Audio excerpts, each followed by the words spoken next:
Assalamualaikum warahmatullahi wabarakatuh. Perkenalkan, nama saya Muhammad Reza Palivi dengan NIM C1061. Di sini saya ingin menjelaskan, saya berasal dari kelompok 2 paralel 3. Di sini saya ingin menjelaskan tentang induksi hormonal dan hipofisis pada ikan. Sebagai tugas untuk mata kuliah praktikum fisiologi reproduksi pertemuan ke-8. Pertama-tama kita harus mengetahui dulu apa itu hormon. Hormon adalah substansi kimiawi yang berada dalam tubuh manusia ataupun tubuh ikan, yang fungsinya adalah merangsang kerja fisiologis tubuh. Ya, hormon ini sendiri dihasilkan oleh kelenjar sekresi internal. Kelenjar sekresi internal itu apa? Kelenjar sekresi internal adalah kelenjar yang berada dalam tubuh yang fungsinya adalah untuk yang hormon itu sendiri akan berfungsi sebagai pembawa sinyal melewati sel darah. Menurut Starka dan Duskova, fungsi dari hormon itu sendiri adalah untuk merangsang kerja fisiologis tubuh. Kerja fisiologisnya itu apa? Mungkin saja adalah kerja kortisol, adrenalin, atau mungkin dari kerja antidopamin.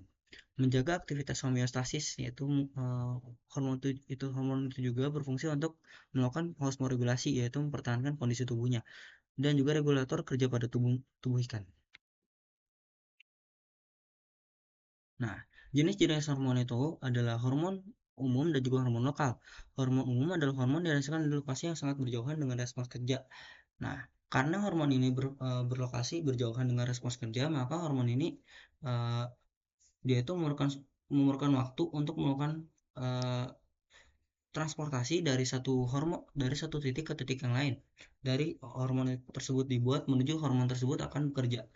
Respons dari organnya. Ciri dari hormon ini dihasilkan oleh kelenjar endokrin. Kelenjar endokrin itu apa? Kelenjar endokrin adalah kelenjar yang akan menghasilkan hormon yang akan dijelaskan lebih lanjut nanti.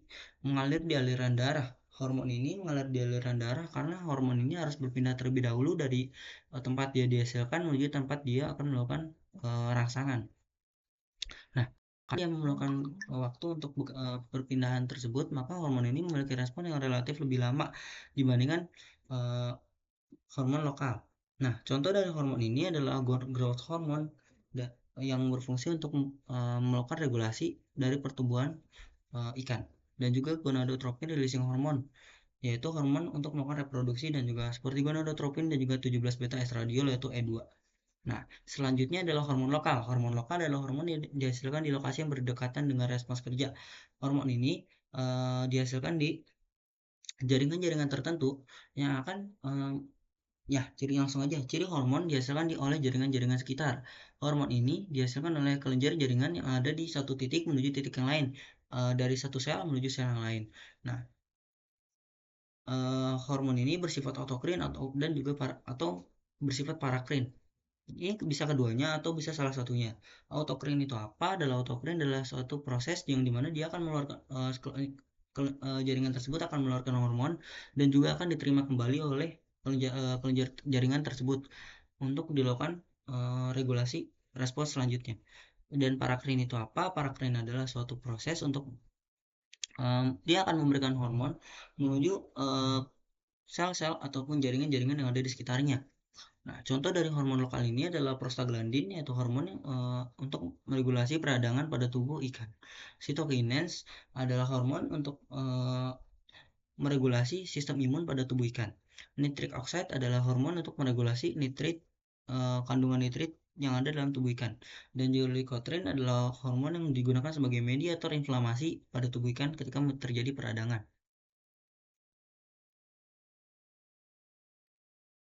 Jenis-jenis hormon itu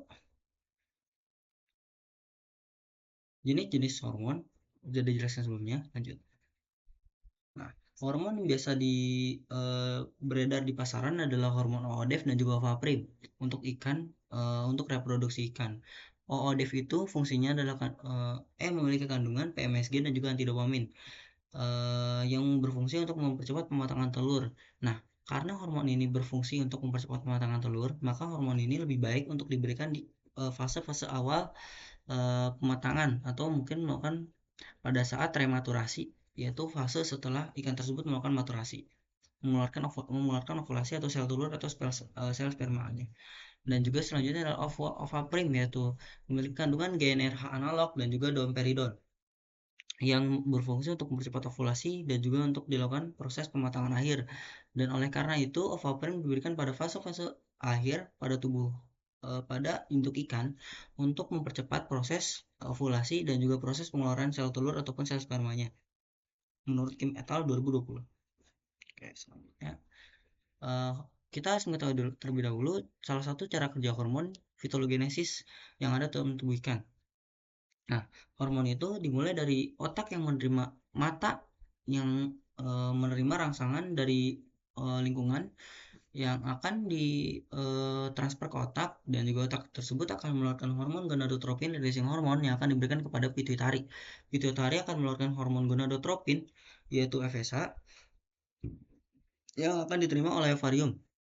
Nah, ovarium itu sendiri akan mengeluarkan hormon 17 beta estradiol yang akan diterima oleh hati. Hati setelah menerima E2 maka akan mengeluarkan hormon fitologene atau hormon fitologene untuk mempercepat proses penghasilan kuning telur yang akan diterima oleh ovari kemudian akan mengirimkan kembali hormon E2 kepada otak untuk melakukan regulasi pengeluaran gonadotropin releasing hormon kepada pituitari yang akan diterima oleh pituitari. Respon dari pituitari adalah mengeluarkan hormon luteinizing hormon yaitu LH menuju ovarium. Nah, dari ovarium ini sendiri akan melakukan memberikan hormon 17 beta estradiol yaitu E2 menuju liver atau hati. Dari hati kemudian akan melakukan pengeluaran hormon fitologenin untuk melakukan pengadaan kuning telur pada pengadaan kuning telur terakhir sebelum melakukan ovulasi. Selanjutnya adalah kita mengetahui terlebih dahulu apa itu hipofisa. Hipofisa adalah kelenjar endokrin yang berfungsi untuk menghasilkan hormon. Oke. Kelenjar singkatnya hipofisa adalah kelenjar pituitari yang fungsinya dalam menghasilkan hormon-hormon yang akan beredar dalam tubuh manusia ataupun tubuh ikan. Nah, hormon-hormon yang diedarkan bisa yang tadi sudah dijelaskan sebelumnya ada growth hormone, terus ada adrenalin, kortisol, dan juga mungkin ada hormon gonadotropin releasing hormone. Nah, lokasi dari hipofisa atau kelenjar pituitari ini berada di bawah otak. Nah, lebih tepatnya di mana? Lebih tepatnya di kelenjar di selat tursika. Nah, selanjutnya adalah fungsi dari hormon adalah untuk fungsi dari hipofisa adalah untuk menghasilkan hormon-hormon yang akan diterima oleh tubuh ikan. Next. Selanjutnya adalah donor hipofisa. Donor hipofisa ini terbagi menjadi 3, yaitu yang homoplastik, yaitu pendonor dan resipien berasal dari satu spesies yang sama.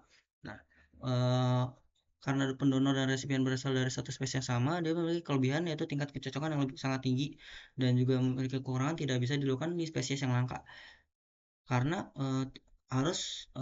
karena pada spesies yang langka dia memerlukan dua akan meningkatkan kelangkaan pada tubuh ikan pada ikan tersebut. Heteroplastik adalah pendonor dan resipien berbeda spesies, yaitu misalnya dari spesies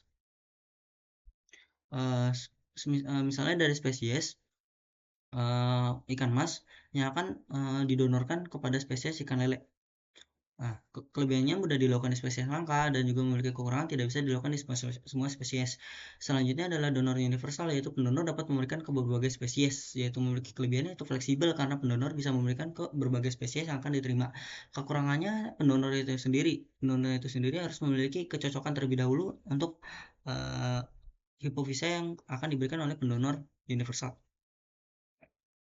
Selanjutnya adalah berbagai jenis injeksi hormon. Hormon bisa diinjeksikan melalui berbagai cara, yaitu intramuskular, yaitu injeksi secara langsung menuju otot ikan di saluran darah. Ini memiliki keuntungan untuk memiliki respons yang cepat dan juga lebih mudah untuk dilakukan, tetapi akan memberikan ikan menjadi stres dan juga akan merusak dari otot ikan. Selanjutnya adalah intraperitoneal, yaitu injeksi melalui abdomen ikan, yaitu abdomen yang berada pada bagian bawah tubuh ikan.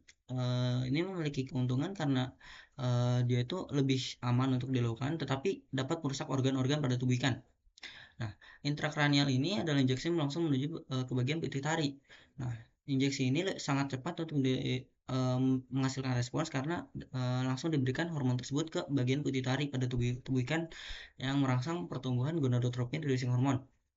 Kekurangannya ketika salah injeksi maka ikan tersebut akan langsung mati karena dapat merusak bagian otak ikan. intravena yaitu injeksi melalui saluran peredaran darah, yaitu injeksi tersebut eh, injeksi ini langsung menuju ke peredaran vena pada tubuh ikan, memiliki respon yang cepat kelebihannya dan juga memiliki kekurangan ketika salah penyuntikan, maka bisa saja eh, penusukan akan malah merusak bagian dalam tubuh ikan yaitu organnya, atau mungkin malah merusak merusak dari ikannya itu sendiri.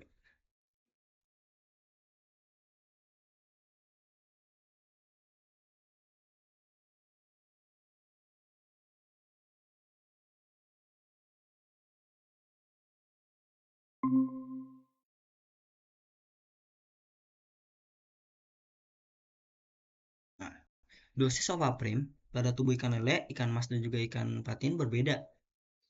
Untuk ikan lele, dia memiliki dosis 0,5 ml per kilogram. Nah, untuk ikan mas, dia memiliki dosis 0,6 ml per kilogram, dan juga untuk ikan patin memiliki dosis 0,7 ml per kilogram.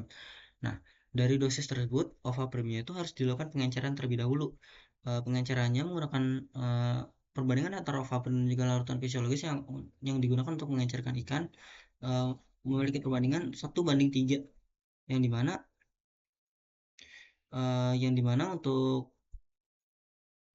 uh, semisal ovaprimnya itu 0,5 ml, maka dosis dari larutan fisiologisnya yaitu 2 ml. 1,5 ml. Selanjutnya adalah bobot hipofisa pada tubuh ikan diharuskan berada di perbandingan 1:1,5.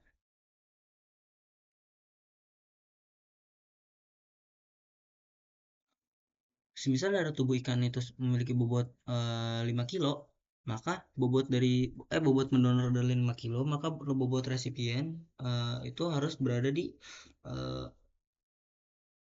7,5 kilogram. Oke. Selanjutnya adalah daftar pustaka yang telah saya gunakan untuk mengisi